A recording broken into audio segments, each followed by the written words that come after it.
नमस्कार दोस्तों, स्वागत है आपका मेरे YouTube चैनल चार्टर्ड चौहान में। मैं राहुल चौहान आज फिर से लेकर के आया हूँ आपके लिए एक नया वीडियो। आज की इस वीडियो में हम चर्चा करेंगे इनकम टैक्स में उस चेंजेस के बारे में जो कि बहुत ही लोगों को अफेक्ट करने वाला है। एक्चुअली इनकम टैक्स के अंदर क्या है, इंश्योरेंस को लेकर एक बहुत ही बड़ा बदलाव किया गया है, जिसके अंदर लाइफ इंश्योरेंस पॉलिसी की जो मेच्योरिटी अमाउंट है उसके ऊपर टैक्स लगा दिया गया है कि अब वो भी अमाउंट भी टैक्सेबल होगा। लेकिन इससे पहले मैं आपको इस चीज़ को अच्छे से समझाने के लिए एक एग्जांपल के थ्रू बेसिस बनाकर आपको समझाऊंगा। एक्चुअली क्या होता है, जब भी किसी इंसान की अर्निंग जो है टैक्सेबल लिमिट से ज़्यादा होती है तो इनकम टैक्स डिपार्टमेंट उसको एक ऑप्शन देता है कि अगर वो अपना टैक्स बचाना चाहता है तो वो अपना पैसा इंश्योरेंस में भी इन्वेस्ट कर सकते हैं, लाइफ इंश्योरेंस में। और भी बहुत सारे ऑप्शन हैं जिससे पैसा को इन्वेस्ट करके टैक्स से बचा जा सकता है, लेकिन ये लाइफ इंश्योरेंस पॉलिसी लेना एक उनमें से एक ऑप्शन है। तो लोग क्या करते थे, लाइफ इंश्योरेंस पॉलिसी कुछ परचेज करते थे, कुछ अमाउंट की, सम एश्योर्ड की, और उसको अपने इनकम टैक्स रिटर्न में दिखा करके उसमें रिबेट लिया करते थे, जिससे कि उनका टैक्स बच जाता था।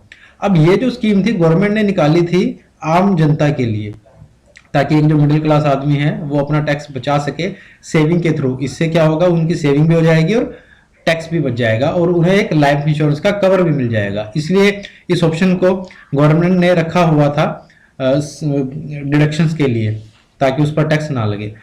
प्लस इस लाइफ इंश्योरेंस पॉलिसी का जो मैं हर साल प्रीमियम देता था, उसकी जब मुझे मैच्योरिटी मिलती थी, जब फ्यूचर में मुझे 10, 12, 15 साल जितने भी साल की मेरी पॉलिसी होती है उसकी जब मुझे मैच्योरिटी मिलती थी तो उस अमाउंट पर भी कोई टैक्स नहीं लगता था, वो अमाउंट भी गवर्नमेंट ने एग्जम्प्ट किया हुआ था। लेकिन ये जो स्कीम है इसका बेनिफिट कुछ हाई नेटवर्थ पीपल उठा रहे थे। कुछ जो बहुत ज्यादा अमीर लोग थे वो क्या कर रहे थे, उस अमाउंट को इंश्योरेंस में लगा रहे थे और वो क्या कर रहे थे, अपना मोटे मोटे ज्यादा अमाउंट्स की इंश्योरेंस पॉलिसियां करा रहे थे, जिससे उनका जो है मेच्योरिटी अमाउंट एग्जेम्प्ट हो रहा था, जिससे मेच्योरिटी अमाउंट पर कोई टैक्स नहीं लग रहा था। तो इसलिए गवर्नमेंट ने उन सब ऐसे लोगों पर नकेल कसते हुए एक बजट में ऐसा चेंज लेकर आए।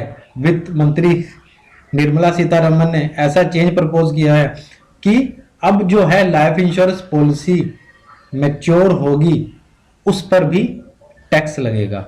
जी हाँ, अब जो लाइफ इंश्योरेंस पॉलिसी मैच्योर होगी उस पर भी टैक्स लगेगा। लेकिन ये जो टैक्स है ये सब पर नहीं लगेगा। जी हाँ, ये जो है टैक्स ये सब पर नहीं लगेगा। तो ये किन किन पॉलिसीज पर लगेगा टैक्स, ये मैं आपको बताऊंगा। ये जो टैक्स है सिर्फ उन्हीं पॉलिसीज पर लगेगा जिनका वार्षिक प्रीमियम यानी कि जिनका एनुअल प्रीमियम 5 लाख रुपीज से ज्यादा है, सिर्फ वही मैच्योरिटी टैक्सेबल होगी। अब इसमें कुछ एक दो सवाल और उठ के आते हैं कि ये जो है किन पॉलिसीज पर एप्लीकेबल होगा, यानी कि किस डेट से पहले की पॉलिसीज, क्या ये पुरानी पॉलिसीज पर भी एप्लीकेबल होगा, क्या ये सिर्फ नई पॉलिसीज पर एप्लीकेबल होगा, वगैरह वगैरह।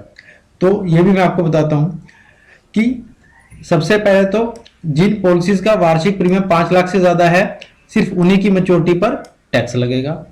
देन अगर मैच्योरिटी अमाउंट इस तरह की पॉलिसीज का 5 लाख से ज्यादा है, किसी की डेथ के केस में मिलता है, उसको गवर्नमेंट ने अपने प्रीव्यू से बाहर रखा हुआ है, उस पर कोई टैक्स नहीं लगाया, उसको यहाँ पर गवर्नमेंट ने छोड़ दिया है। अब ये जो है पॉलिसीज किन पॉलिसीज पर एप्लीकेबल होगी, क्या ये पुरानी पर भी होगी, तो इसमें डिपार्टमेंट ने बताया है कि ये पॉलिसीज सिर्फ 1 अप्रैल 2023 के बाद से जो पॉलिसीज इश्यू होंगी सिर्फ उन्हीं पर एप्लीकेबल होगा ये जो टैक्स लगना है। इसका मतलब जो पुरानी इंश्योरेंस लोगों ने खरीदे हुए हैं, जो प्रीमियम पे कर रहे हैं 5 लाख से ज्यादा, उन पर ये एप्लीकेबल नहीं होगा।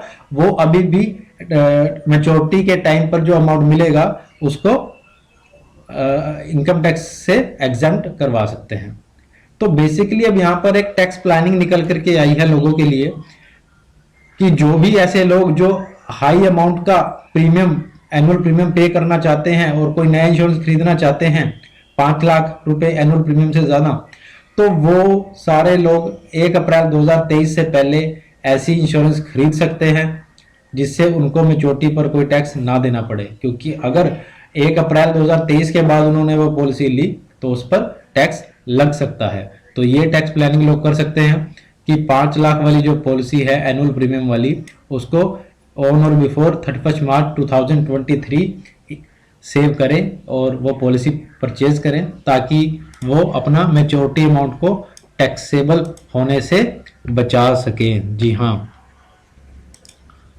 तो ये तो था सब बजट के इस चेंजेस के बारे में। लेकिन एक और चीज मैं आपको बताना चाहूंगा, बाकी पॉलिसीज का क्या, जो जिनका वार्षिक प्रीमियम या एनुअल प्रीमियम 5 लाख रुपए से कम है, क्या उस पर भी कोई टैक्स लगेगा? तो इसका आंसर है नो। ऐसी किसी भी पॉलिसी पर कोई टैक्स नहीं लगेगा। वो सारी जैसे पहले इनकम टैक्स के सेक्शन 10(10)(d) में एग्जेम्प्ट होती थी, वो आज भी और फ्यूचर में भी वैसे ही एग्जेम्प्ट रहेंगी, क्योंकि ये जो पॉलिसी टैक्सेबल होगी ये सिर्फ वही होगी जिनका एनुअल प्रीमियम 5 लाख रुपए से ज़्यादा है। उससे कम वाली पर ये क्लॉज एप्लीकेबल नहीं होगा। उम्मीद करता हूँ आपको एक बहुत ही इंपॉर्टेंट इंफॉर्मेशन सुनने को मिली होगी। मिलते हैं अब अपनी ऐसी ही किसी अगली वीडियो में, तब तक के लिए गुड बाय।